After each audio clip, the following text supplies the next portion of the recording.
Brendan Nelson, welcome back to Canberra and welcome to ABC News 24. Thank you very much, Andrew.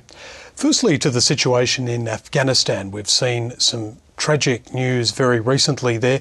Is that going to make it more difficult for coalition forces and for Australian troops on the ground? Well, of course, it's extremely tragic and the sort of event that in many ways is horrific. We don't know yet the full circumstances of this, but President Obama, the commander of the ISAF forces, and everybody has obviously apologised in the most positive and constructive way to the President Karzai and the Afghans themselves for what's happened. But the other thing that's equally important is that our determination to help the Afghan people and to fight and defeat the insurgency is only strengthened, and we will see the job through. Reports out of both Washington and London suggest that on Wednesday, David Cameron and Barack Obama will be making tentative plans for British and US troops to end what they're calling their lead combat role by the middle of next year.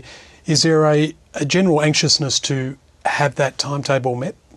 Well, there was a very important meeting held in Lisbon in November 2010, the Lisbon Summit, and Prime Minister Gillard attended that along with the leaders of the NATO alliance and partner countries. And we then agreed to a transition plan out to the end of 2014. The mid-2013 milestone is, if you like, a Lisbon milestone. We agreed that we would progressively transition lead responsibility for security in Afghanistan to the Afghans, and that we would then be in support. In some ways, it's analogous to what happened in Iraq with a progressive transfer to the increasingly trained up Iraqi forces.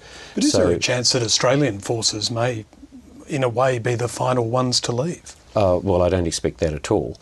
In fact, it's important people understand this, that so in mid-2013 we will expect, whereas now about half of the Afghan population has Afghan security forces in the lead for combat, by mid-2013 our plan is that right across Afghanistan the lead security forces will be those Afghan national security forces, including the ones that Australians have trained so well in Uruzgan, where we've been working.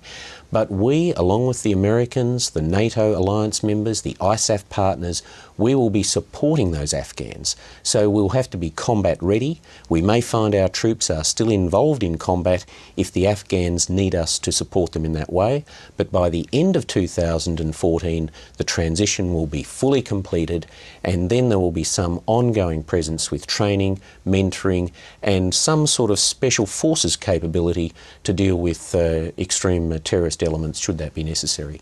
You're a former Defence Minister. How do you think the current Defence Minister, Stephen Smith, has dealt with his department? Do you think there are any valid criticisms for his handling of it? Well, I appreciate you asking me such a question. You probably feel it's your job to do so, but it's not my job, and it's not appropriate to offer performance appraisals on any of the ministers in the current government. I can only say that Minister Smith is a frequent attender in Brussels. He attends the NATO ISAF meetings. He works diligently, he's across his brief, he works respectfully with the Chief of Defence, and he prosecutes Australia's arguments, particularly in relation to Afghanistan and the needs of our troops in the most professional and, I dare say, effective manner. But beyond that, I'm not prepared to comment on any other commentary that's been offered about his role in the job. As a civilian, though, is it difficult to deal with an organisation such as Defence? Well, I can only say that over the years I have had the privilege to have a number of leadership roles, President of the Australian Medical Association, a Member of the Parliament, Minister for Education, Science and Training, Leader of the Opposition and Minister for Defence. To this very day, apart from parenting, I think that being the Minister for Defence was the most challenging, most difficult, but also the most rewarding job that I have ever had the privilege to do. And what makes it worthwhile is the men and women who wear our uniform, what they do and how they do it. What makes it challenging? Well, Defence is a very large organisation. It undertakes tasks that no other government department, if you want to look at it in those terms, is expected to do.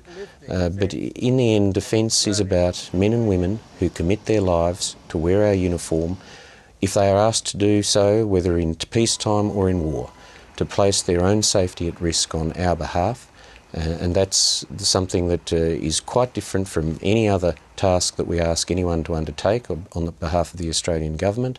It's also an organisation where necessarily we have to acquire a lot of equipment, and this equipment needs to be used in very, very often hostile terrain under very difficult, if not warlike, certainly war sort of conditions.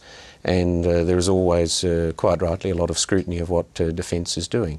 But if you think through it, the Minister for Defence in Australia, in this day and age, has to take responsibility for a very large organisation, a budget in the order of 27 billion Australian dollars, deployments. We're running a war.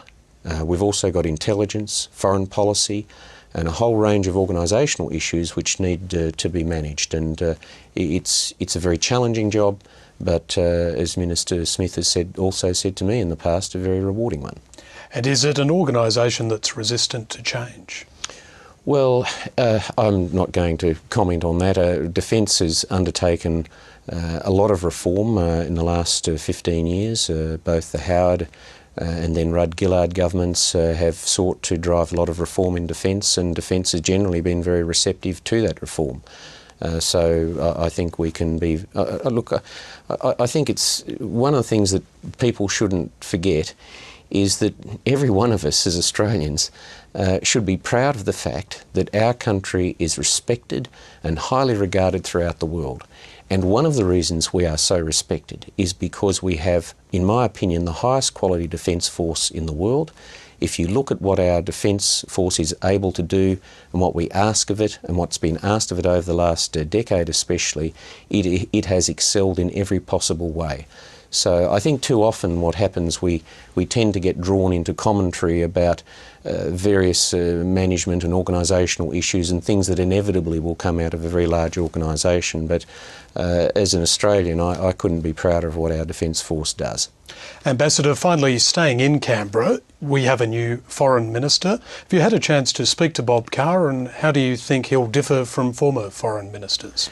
Well, I have spoken to Mr Carr in the past. I haven't yet had the opportunity to speak to him in his current role. I do expect to have the opportunity to meet him over the next couple of days, and I'm sure that he will discharge his responsibilities in an extremely professional way on behalf of Australia, and I certainly have, as the Ambassador, I suppose you'd expect me to say it anyway, but I have every confidence he'll do an extremely good job for our country. What talents and skills does he bring to the role?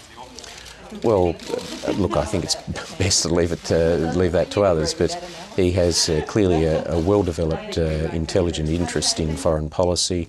He's very strongly committed to the Australia-US alliance. He has an understanding of Asia and global affairs, and whilst he's from the opposite side of politics from me, he has a lot of political experience as well. So he's been chosen by the Prime Minister, and I certainly have confidence that he will do a very good job for our country.